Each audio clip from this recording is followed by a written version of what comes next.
बोला छत्रपती शिवाजी महाराज की। क्रांती सूर्य महात्मा ज्योतिबा फुलेंचा, परमपूज्य महामानव डॉक्टर बाबासाहेब आंबेडकरांचा, मंचावर उपस्थित महायुतीचे सर्व पदाधिकारी,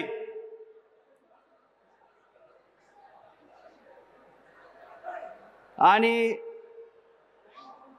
आज रोजी या मालेगाव नगरीत मुख्यमंत्री झाल्यानंतर माननीय एकनाथजी शिंदे साहेब पुन्हा ज्यांच्या प्रचारार्थ प्रचार सभेनिमित्त या मालेगावात पुन्हा येत आहेत, असे आपले लाडके नेतृत्व नामदार दादाजी भुसे साहेब यांच्या सभेसाठी जमलेल्या तमाम माता भगिनींना सर्वप्रथम नमन नमस्कार। मंचावर उपस्थित असलेल्या बऱ्याचशा प्रवक्त्यांनी साहेबांची विकास कामं आपल्या समोर मांडलेली आहेत। अविरत कष्ट करत राहणे, वेळेचं भान न ठेवणे, स्वतःची कुठल्याही प्रकारची काळजी न घेणे आणि जनतेला सर्वस्व अर्पण देणे, अशी जर का एखादी प्रतिमा आपण डोळ्यासमोर निर्माण केली तर ती माननीय नामदार दादाजी भुसे साहेबांची असेल। मंचावर उपस्थित असलेले सर्व मोठे मोठे पदाधिकारी हे कोणी जरी असले तरी आपल्याला त्यांच्या समोर भेटायला, दादासाहेबांना भेटायला कोणाची गरज पडत नाही। ते 24 तास 24/7 आवर्स हे जनतेसाठी उपलब्ध असतात। सकाळी 7 वाजेपासून दरवाजात रांग लागलेली असते, रात्री 11-12 वाजेपर्यंत अविरत काम करत असतात। अर्ध्या रात्री सुद्धा ज्यांनी कोणी फोन केला असेल, दुःख असेल, सुख असेल, दवाखाना असेल, पोलीस स्टेशन असेल, प्रत्येक गोष्टीसाठी ते उपस्थित असतात। मुंबईचा बंगला, लोक मुंबईत बंगला घेतात, परिवार ठेवतात, मंत्री झाल्यानंतर त्याचा फायदा घेतात, परंतु साहेब जेवढं काम असेल मुंबईमध्ये, ज्या आपल्या मालेगावच्या लोकांना न्याय देण्यात येईल, महाराष्ट्राच्या जनतेला ज्या पदावर बसवलं आहे त्या पदाला न्याय देण्यात येईल, तेवढ्या पुरते तिथे थांबतात आणि पुन्हा आपल्या मालेगावात येतात। जोही कुठला आजपर्यंत त्यांना विभाग भेटला असेल, त्या प्रत्येक विभागाला अतिशय कष्टाने, अतिशय इमानदारीने न्याय दिलेला आहे। आणि त्या विभागातून या मालेगावसाठी काय आणता येईल, माझ्या मालेगावसाठी काय घेऊन जाऊ, कारण 20 वर्षापूर्वीची जी प्रतिमा होती मालेगावची, की मालेगावचा तरुण बाहेर गेल्यानंतर सांगायचे की हे दंगलग्रस्त मालेगावचे लोक आहेत, परंतु कष्ट करून, नियमित मेहनत करून साहेबांनी त्यांच्या कष्टाने हे नाव पुसून काढलं आणि 5 कृषी महाविद्यालय आणि 1 डिप्लोमा कॉलेज शासकीय हे इथे घेऊन आले, शासकीय घेऊन आलेले आहेत। संपूर्ण महाराष्ट्रातून कोणी कुठून ऑनलाईन फॉर्म भरू शकतं आणि त्या शेतकऱ्याचा मुलगा इथे येऊन शिकू शकतो। त्याची हॉस्टेलची व्यवस्था आहे, त्याची येण्या जाण्याची व्यवस्था आहे, त्याची खाण्यापिण्याची व्यवस्था आहे। या महाराष्ट्रामध्ये, या नाशिक जिल्ह्यामध्ये 3 प्रमुख पिके आहेत, ज्याच्यामध्ये डाळिंब आहे, ज्याच्यामध्ये द्राक्ष आहे आणि कांदा आहे। एक विभाग आत्ताच फलोत्पादन साहेबांना आला 6 महिन्यापूर्वी, त्यांनी त्वरित निळगावांना 5.78 हेक्टरचं डाळिंब संशोधन केंद्र आणलं।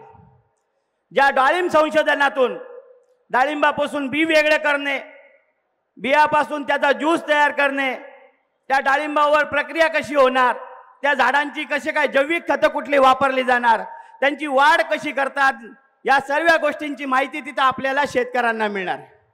आणि या पूर्ण तालुक्याचं नाव त्यांनी कृषी क्षेत्राने कृषी पंढरी करून टाकलेलं आहे। साहजिकच काष्टीला जाताना दळणवळणाची व्यवस्था वाढणार, रिक्षा आहेत, टॅक्सी आहेत, गाड्या आहेत, आजूबाजूचे हॉटेल्स आहेत, लोकांच्या रोजगाराला हाताला काम मिळणार। 1200 ते 1300 विद्यार्थी तिथं शिकत आहेत आणि 600 लोकांचा स्टाफ आज पहिल्या टप्प्यात काम करत आहे। MIDCचं उभारणी केलेली आहे, रोजगार आणलेला आहे। आणि आमचे एक रिक्षावाले उमेदवार खुशाल एका भाषणात म्हणतात, बाबा रे MIDC आणि भोपाळचं उदाहरण देत आहेत। लोक उद्योग धंद्यासाठी हाताच्या कामाला मरतायत आणि सांगतायत भोपाळसारखी दुर्घटना नको व्हायला, मग काय कुठल्याही क्षेत्रामध्ये MIDC आणायची नाही। अहो ती MIDC आणायसाठी मागे साहेबांनी यशस्वी कंपाऊंडला मेळावा घेतला आणि सगळ्या उद्योजकांना बोलवलं आणि आमच्या मालेगावला उद्योग द्या याची विनंती केली। त्याच्यासाठी कमी रेटमध्ये अत्यंत अल्प दरामध्ये त्यांना MIDCच्या विभागामध्ये त्यांना जमीन जे काही एका उद्योजकाला लागणार आहे जमीन पाणी आणि वीज या अत्यंत कमी दरामध्ये त्यांनी उपलब्ध आणली आणि तिथे आज 7-8-10 कारखाने चालू झालेले आहेत। बाकीचे तिथे MIDC मध्ये सर्व कारखाने येत आहेत। लोकांना फक्त भूलथापा द्यायच्या, जाहीरनामे काढायचे, सत्तात नाही पक्षात नाही कशात नाही अपक्ष म्हणून उभं राहायचं। मी तुम्हाला हे देईल, मी तुम्हाला 10 कोटीचं ते देईल, मी तुम्हाला ते देईल, कुठून आणणार? 20 वर्ष घस घसायला लागलं। आमदार पासून राज्यमंत्री, मंत्रीपासून कॅबिनेट मंत्री साहेबांच्या ज्या पद त्यांच्याकडे दिलेली होती त्यांनी कुठलंही काम कधी कोणाचं थांबवलं नाही। म्हणून साहेब ज्या टेबलवर सही ठेवतात ते जरी तुमचा टेबल नसेल परंतु त्याच्यावर सही केली जाते आणि 500 कोटी 1000 कोटी 750 कोटी सारखा प्रोजेक्ट जे आहेत त्याच्यावर सह्या होतात। एकाएकी होता काय? सगळं एकाएकी नाही होत। तुम्ही माझ्या पक्षाचे नसाल, तुम्ही आमच्या पक्षातल्या इतर खात्यावर असाल, परंतु त्या खात्याचं मंत्र्याचं जर काम केलं तर तो या खात्याचा मंत्र्याचं काम पटकन करतो। कृषी पंढरीचे हे जे काही राहुरी विद्यापीठामधून विद्यापीठ तोडून आणलेलं आहे याला सुद्धा साहेबांना नकार झालेला होता, परंतु त्याला कृषी विज्ञान संकुल तयार करून आणि ती 5 महाविद्यालय आपल्याकडे आणली। शासकीय आणलेले साहेबांना परिवार आहे, मुलं आहेत, सुना आहेत। एकाही व्यक्तीचं नाव, घरातल्या आईचं नाव, बायकोचं नाव, पत्नीचं नाव, मुलाचं नाव हे जे काही लोक लावतात असा प्रकार साहेबांनी कधीच केला नाही, भूलथापा दिल्या नाही।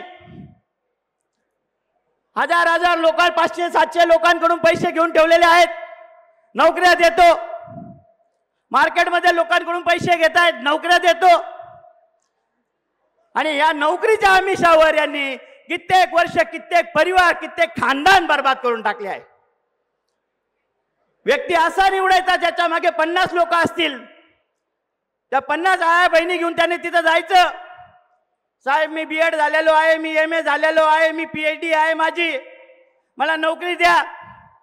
पैसे लाटून घ्यायचे, त्यांनी गोरगरिबांनी पैसे आणायचे व्याजाने, यांना पैसे द्यायचे, 5-7 वर्ष त्याचा वापर करायचा आणि त्याच्यावर त्याला लात मारून काढायचं, हे यांचे धंदे आहेत। आणि मालेगाव तालुक्याने जेव्हा माननीय नामदार दादा भुसेंची निवड केली तर जनतेने यांना अशी लात दिली की तिकडे जाऊन पडतात, पुन्हा येत नाही। बापाची ठेव आहे का?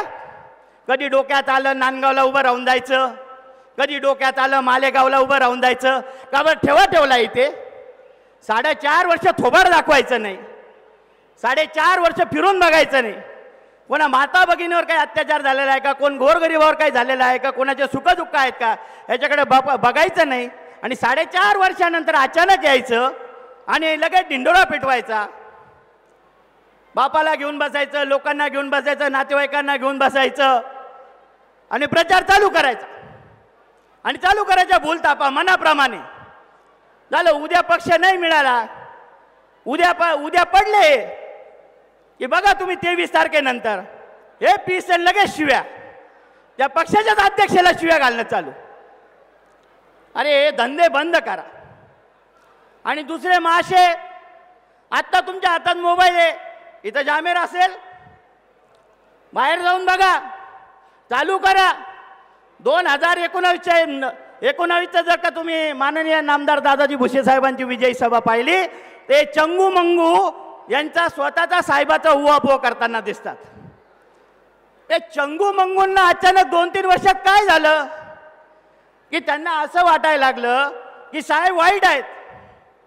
त्याचं कारण आहे की साहेबांना अवैध धंदे चालत नाही, 2 नंबरचे लोक चालत नाही, महिलांचा अपमान केलेला चालत नाही आणि ज्यावेळेस त्यांच्या लक्षात आलं आणि त्यांना लात पडली त्यावेळेस त्यांनी विरोधात उभं राहिलं। आता आमचे रिक्षावाले काका विरोधक एकच सांगता, मी 1 प्लॉट विकला, असं केलं आणि मी इलेक्शनला उभा राहून गेलो। बरं, एका प्लॉटमध्ये आमदारकीला उभा राहू शकतो माणूस, मग ज्यांच्या 10, 20, 50 एकर जमिनी आहे त्यांनी पंतप्रधानाच्या पदासाठी उभं राहायला पाहिजे। काही तापा द्यायच्या, निवडून आल्यानंतर ह्या जनतेला उद्या न्याय लागेल, न्याय. उद्या इथे योजना लागतील.